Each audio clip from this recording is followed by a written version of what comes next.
Tuan Speaker, pada sesi yang lalu dalam Dewan Yang Mulia ini, saya telah pun membangkitkan satu hal berkaitan dengan SPRM. Dan isunya berkisar kepada satu kes, iaitu kes melibatkan wang hasil siasatan kononnya didakwa dicuri oleh pegawai SPRM. Tuan Dipertua, kes itu adalah kes yang berlaku pada tahun 2018. Dan saya telah pun di dalam Dewan Yang Mulia ini menamakan siapa yang terlibat. Itu adalah kes Hasanah Abdul Hamid yang masa itu menjawat jawatan Ketua Pengarah Organisasi Perisikan Luar Negara ataupun dikenali sebagai MEIO. Tuan Dipertua, beliau ditangkap SPRM bulan Ogos 2018 kerana disyaki terlibat dalam kes penyalahgunaan dana pilihan raya Malaysia. Itu laporan yang saya baca. Kemudian didakwa di Mahkamah Kuala Lumpur 25 hari bulan Oktober 2018 atas tuduhan pecah amanah kononnya melibatkan Tuan Ketua wang milik kerajaan berjumlah ringgit Malaysia 50 juta. Kemudian pada 12 hari bulan April tahun yang lalu, beliau telah pun dilepaskan tanpa dibebaskan daripada pertuduhan tersebut selepas pihak pendakwaan mengatakan bahawa mereka tidak mahu teruskan dengan kes yang berkaitan. Selepas daripada itu, Tuan Ketua, apa yang berlaku adalah seperti mana saya sebut, ada dakwaan bahawa wang yang telah pun dikemukakan dalam mahkamah dalam kes itu telah pun dilesapkan oleh pihak-pihak yang tidak bertanggungjawab, khususnya pegawai-pegawai SPRM. Kita buat aduan di dalam Dewan Yang Mulia ini. Tuan Yang Dipertua sendiri ada di sini dalam persidangan hari itu, dengar apa yang kita katakan, dan apa yang kita dapati adalah di sana keyakinan diberikan, dinyatakan kononnya pihak SPRM akan siasat kes ini. Pihak SPRM akan siasat. Dan kalau saya boleh baca apa yang disebut hari itu berkaitan dengan perkara ini oleh Menteri Dalam Negeri. Menteri Dalam Negeri Datuk Seri Hamzah Zainal berkata, selepas PDRM terima satu laporan hubung kes kehilangan orang kes SPRM berjumlah 6 juta itu, beliau berkata, KDN beri jaminan, Tuan Dipertua, jaminan diberikan bahawa sebarang laporan polis yang telah diterima akan disiasat dengan tulus mengikut lunas perundangan sedia ada. Beliau juga mengatakan, Tuan Dipertua, menegaskan, minta polis supaya mempercepatkan siasatan demi kepentingan rakyat secara keseluruhan. Kononnya public interest case. Saya juga telah bincang dengan Jabatan Siasatan Jenayah, Tuan Speaker. Ini apa yang dikatakan oleh Menteri Dalam Negeri lah. Untuk pastikan kes ini dipercepatkan untuk kepentingan rakyat. Kerajaan ini, Tuan Dipertua, kononnya kerajaan yang mengekalkan sikap benar-benar berintegriti. Dan perkara ini tindakan akan diambil sewajarnya. Apa yang berlaku sampai sekarang, Tuan Speaker? Biasa dalam Dewan ini katakan tindakan akan diambil, memberikan pengesyoran dan sebagainya, tetapi langsung tidak ada sebarang berita berkenaan dengan kes ini. Ini yang kita sebutkan.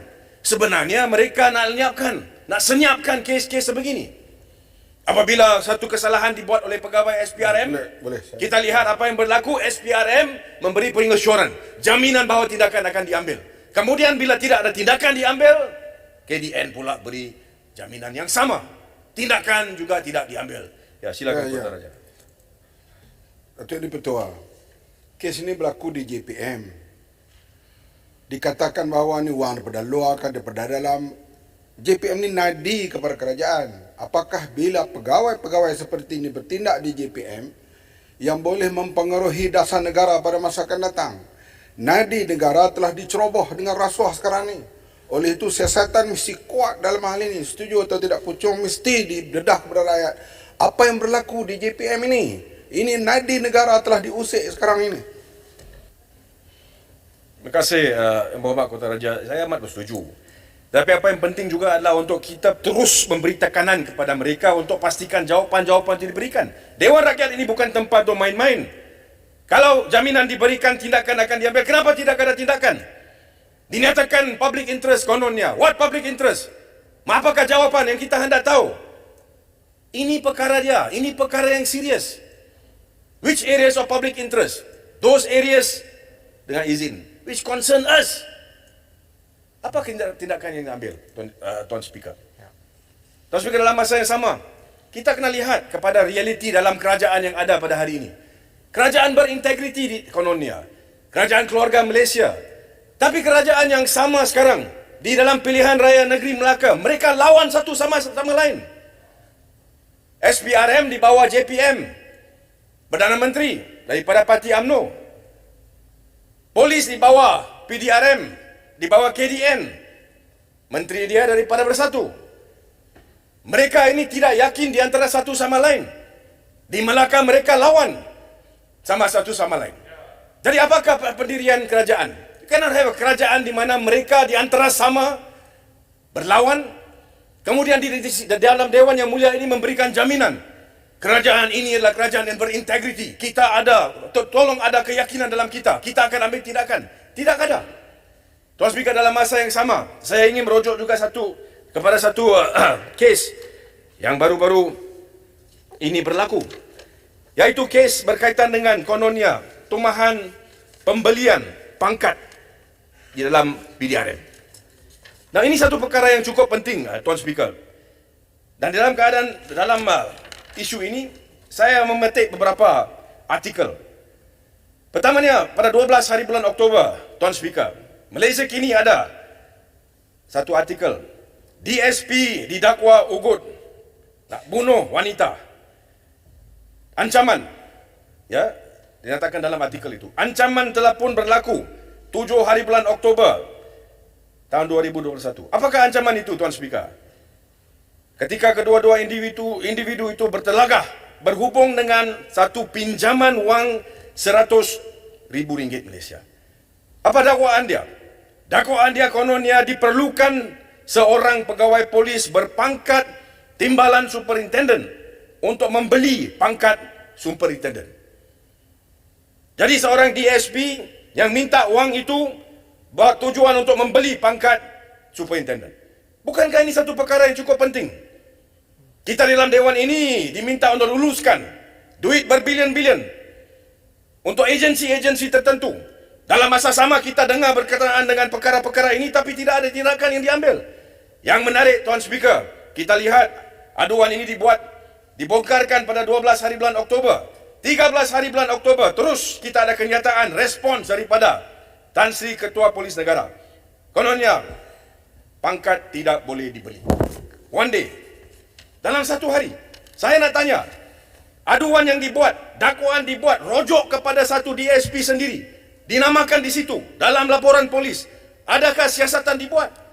Tan Sri IGP menyatakan, ya ini apa yang beliau sebut, Datuk Sri Akhil Sani Abdullah Sani, menegaskan, Tuan Speaker, semua urusan kenaikan pangkat, pendapatan dan pertukaran dalam pasukan itu dilaksanakan menerusi prosedur serta sumber rasmi. And ini, proses dilakukan secara teliti, termasuk melalui temu duga dan saringan oleh pegawai-pegawai tertinggi PDRM. Itulah masalah dia.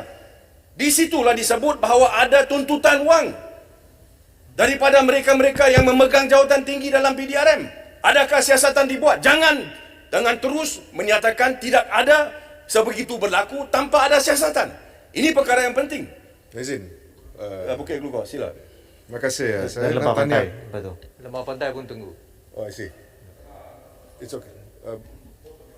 Ya, silakan. Sekejap. Terima kasih ya, Puchong. Saya nak tanya Puchong. Puchong telah membangkitkan beberapa insiden ataupun instances of police misconduct.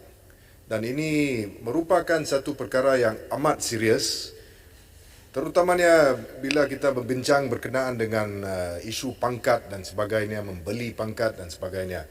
Ini perlu ditangani dengan seriusnya. Jadi saya nak tanya Puchong, pandangan Puchong, Apakah pandangan Puchong sekiranya berkenaan dengan penubuhan IPCMC ataupun satu badan seperti IPCMC tersebut untuk menangani masalah ini di mana terdapat pihak neutral yang terkecuali untuk menghakimi pihak polis yang melanggar undang-undang ini dan bukannya polis sendiri to judge themselves. Apakah pandangan Puchong? Terima kasih.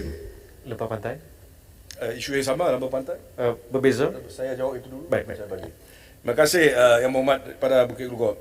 Kita telah pun mengambil pendirian Bukit Lugor yang cukup konsisten bahawa perlunya kita ada satu agensi yang bebas untuk membuat siasatan dalam hal-hal keadaan sedemikian. Inilah satu perkara kita konsisten, Tuan Ketua.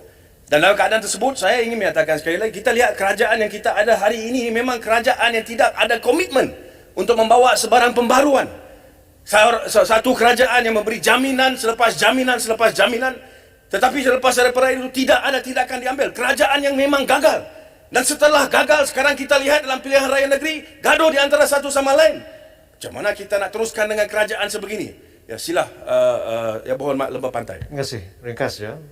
Dua perkara. Pertama, kita dengar Yang Berhormat Puchong sebut bahawa bila dibangkitkan isu-isu, contohnya dalam kes Datuk Hasanah, ya, dan siasatan dilakukan, ada tangkapan.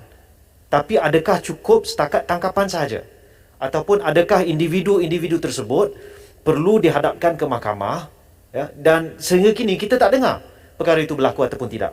Kedua, saya ingin tanya pendapat Yang Berhormat Puchong tentang satu kita boleh anggap sebagai whistleblower dalam media sosial yang bernama, dalam Twitter namanya edisi siasat.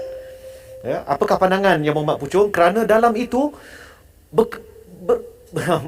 begitu banyak, ya, cerita yang dibongkarkan. Apa pandangan Yang Berhormat Puchong? Tuan Speaker, saya ucapkan terima kasih kepada sahabat saya daripada Lembah Pantai. Tuan Speaker, berkenaan dengan soalan pertama, perlukah atau tidak dihadapkan perkara ini ke mahkamah? Kita baca, ada tangkapan dibuat, ada permohonan untuk riman dibuat.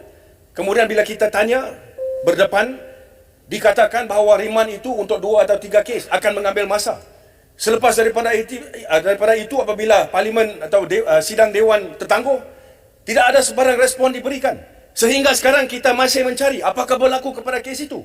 Kenapa tidak ada tindakan? Kenapa tidak ada laporan kepada Dewan Yang Mulia ini? Kenapa kita langsung tidak dengar lagi berkenaan dengan kes ini? Adakah itu tidak konsisten dengan apa yang saya telah pun menyatakan berkali-kali dalam Dewan Yang Mulia ini? Kalau kita ada SPRM, siasat SPRM, kalau kita ada PDRM, siasat PDRM, siasatan-siasatan dalaman, memang tidak akan ada tindakan. Perkara-perkara itu akan disenyapkan. This is a cover-up. There is no action. Dan saya minta supaya kerajaan memberikan respons berkenaan dengan perkara ini. Itu satu. Keduanya berkaitan dengan isu edisi siasat.